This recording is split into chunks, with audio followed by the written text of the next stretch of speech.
let us define what is mean by distance and displacement. Okay.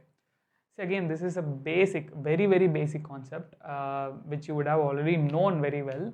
But just be with me patiently until I complete it, because I just want to complete it fully. I don't want to leave the basics. Okay. Right. So first, distance and displacement. Let me explain this through an example. Okay. So let us consider there is a person. Okay. There is a school boy. Okay. So maybe some 8th standard school boy or some 7th standard school boy. His home is present at some place and school was at some particular place. Okay. Let us consider at morning 8:30 a.m. Okay, at 8:30 a.m. a school boy has to start from his home to reach his school. Okay. So what generally he will do? What generally the childrens at his age will do? Obviously, they will be reluctant to go to school, right? So what they will do? They will go to like this guy. Let us keep his name as some P or something like that. Okay, okay. Or let me keep it as C, A, B, C. Okay, C. A is home, B is school, C is this guy. Okay. So this guy C is moving from home to one of his friend's home. He's picking his friend and going to another friend home, and he's picking another friend and he's going to another friend home, and he's picking another friend, and finally he's reaching school. See, it's very simple. He can reach the school directly. Instead of that, he is roaming around and he is picking all his friends, and then finally he is reaching the school. This is what generally it used to happen with school childrens. Right. Now, it's something like 3:30 p.m. Okay, that is in the afternoon. Okay, this is a.m. What will happen? School bell, school bell will be school bell will be ringing, right? So what this guy C is going to do? He is going to rush towards his home. Instead of following this difficult path, he will try to frame a very short path from school to home. Obviously, from morning 8:30 to 3:30 he was sitting in the school, so obviously he will feel tired, he will be exhausted. So once the bell rang, he will start running from the school and he will reach the home as fast as possible, and he will reach in a very shortest distance. Obviously, the shortest distance is going to be straight line which is connecting the home and school. Okay. Now let us define displacement and distance. Distance is nothing but this one. Okay, this one. If he travels in a different way, like the actual path, okay, the actual path between any 2 points. Displacement is simply shortest path. Okay, the shortest path between 2 points. Okay, so the actual path, okay, so that is going to be distance. Okay, that is the total measurement. If I measure this completely, okay, the total measurement will be my actual path, and that measurement is going to be my distance. Okay, for example, let it be some 1 kilometer. Okay, the shortest path, okay, the shortest path by which he is coming back to home. Okay, that shortest path is my displacement. Okay, and the shortest path, let us take some example, that is 1 kilometer, right? Let this be some 600 meters. Okay, 600 meters or even less, 500 meters. Okay, that is the shortest path. And if you take the distance, the measurement depends on the path, right? If he travels, if instead of going it in this way, if he travels like this, okay, if he goes in this direction, finally he reaches, if he takes more turn before reaching the school, obviously distance is going to increase, because it is dependent on the path. If he takes a different path, then distance will increase. Okay, because it is actual. What is the actual distance, actual path which he is traveling? Okay, the measurement of that actual path. So obviously this is going to be path dependent. Okay, it's dependent on path, whatever the path which the particular person, that is this guy C guy, is traveling. But displacement is not like that. Shortest distance between home and school will be always this only. There's going to be only one path which is going to be the shortest, so that is going to be this. Okay, so it is not path dependent, it is independent of path. Independent of path. What I mean, if this guy C travels in this way, or if he travels like in this way, whatever way he travels, the shortest distance will be shortest distance only, right? It's not going to change. So that is displacement. The shortest distance or shortest path is the displacement.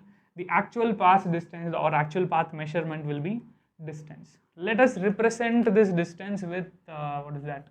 With s, and the displacement with x, so that I will be following the same notation throughout. Okay.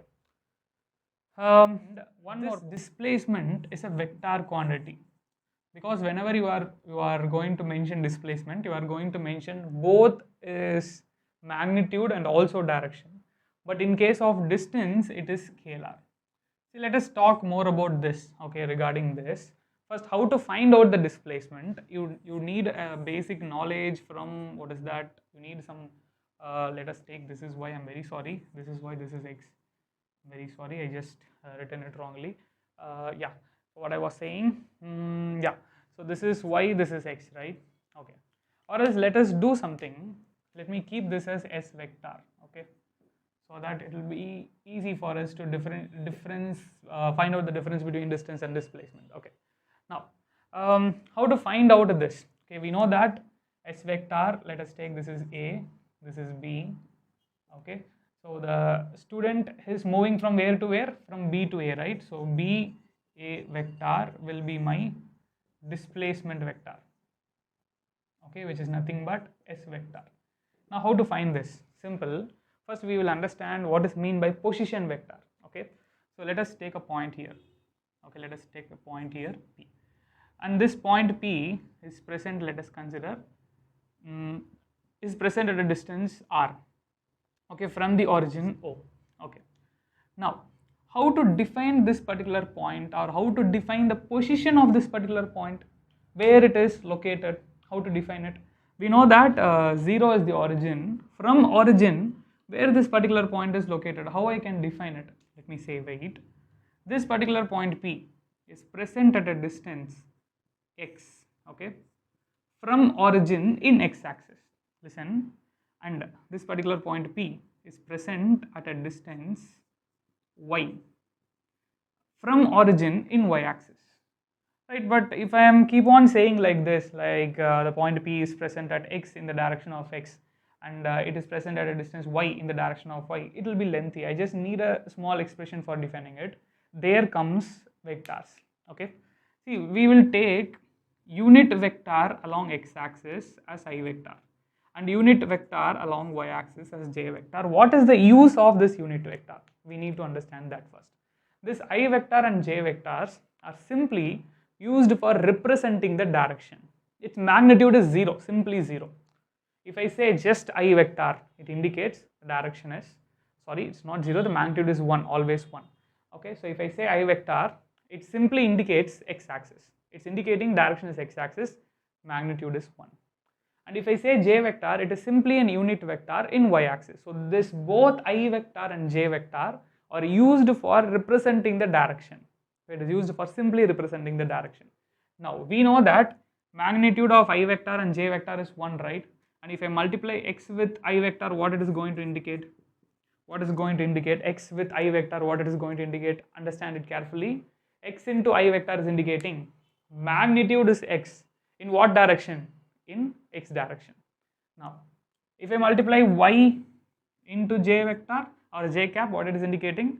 Magnitude is direction is y and magnitude is y only. Okay, magnitude is y in values and the direction was in y axis, and if I add them both, I can represent the position of this particular point, and that vector is called as position vector, OP vector. We would have learned this already in vector, okay, vector calculus, but I'm just giving you back, okay, so that you can understand it in much better way. So OP vector is representation of position of this particle P. So now what this equation signifying, or what this equation is saying? P, that is this point P, is present at a distance x, okay, is present at a distance x in which direction? In x direction. And it is present at a distance y in what direction? In y direction. So this is indicating the magnitude, this is indicating the direction, this is indicating the magnitude, this is indicating the direction. Now coming to this case, okay, there are two vectors here, there are 2 points here, right? There are 2 positions here. one is A and one is B, and B is present. Let me just draw it. OB vector. Okay, OB vector indicates the position of B, and OA vector. Okay, OA vector indicates the position of OB vector, OA vector. Okay, so OB vector indicates the position of B, and OA vector indicates the position of A. Now, if I want to find out this displacement BA vector, simply it is going to be OA vector minus OB vector. See, here the direction is very important. Here I am drawing BA, right? BA vector, so it is OA minus OB. If suppose if I want to find out AB vector, okay, that is if I represent this arrow mark instead of like this, if I represent like this, that is from A to B. If I represent from A to B, that is AB vector, then it is going to be OB vector minus OA vector. Again, this is also basic vector calculus. Okay, position vector of B minus position vector of A will give me AB. If I want BA vector, position vector of A, that is final, that is position vector of A minus position vector of B will give me BA. So let us keep this as in this direction only. So this is our S vector, that is displacement vector. Okay, so I hope you would have understood the basic difference between distance and displacement, right? So yeah, so we'll proceed for the next.